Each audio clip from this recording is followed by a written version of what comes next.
And I come home from prison when she's 12 and then everything's supposed to just be okay. No, she'd been through all this. And so when she started working with you and she was struggling, I would call you all escalated. I just saw this text. And you're like, have you forgotten all the strengths, all the things she overcame?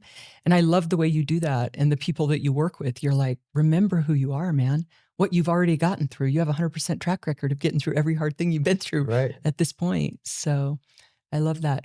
What do you think gives you that view, that compassion, that level of faith in others? I know I had you speak, so we're members of the same religion, and I had you come to a Sunday school class, and I remember a question. They looked at you because you've been through some hard things as a child, right? Your mom struggled. I think your mom was 12 when she got pregnant with you. 12 when she got pregnant with me, 13 when she had me. Dad left immediately. I think his mother moved him away. It was like, this isn't going to be your path in life.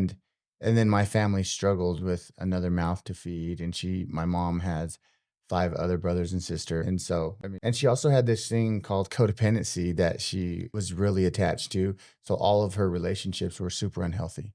Yeah. And so shortly after they had me, there was 2 more boys and 2 more girls. And it wasn't long before the Division of Child and Family Services, Child Protective Services, intervened and said, enough's enough. We're going to take these kids away. And so that's when I journeyed into the foster care system.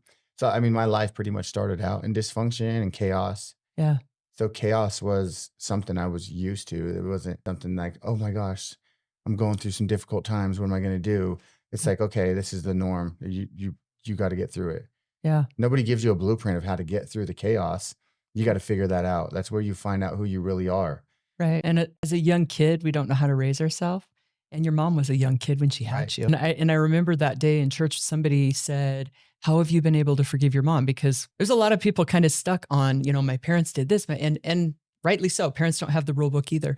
But you looked at him and you said, because that's what Jesus Christ asks us to do. And and everybody just went, and they're all all fairly religious people, but it was different when they heard somebody who'd been through the foster system and had a mother that was addicted to drugs and never really had a home and in and out of detention from the time he was a kid, say something like that. Like, I have absolutely forgiven the people that harmed me. And what I think that does, and what it's done for me, is by forgiving maybe others that have hurt me, it allows me to feel forgiven myself.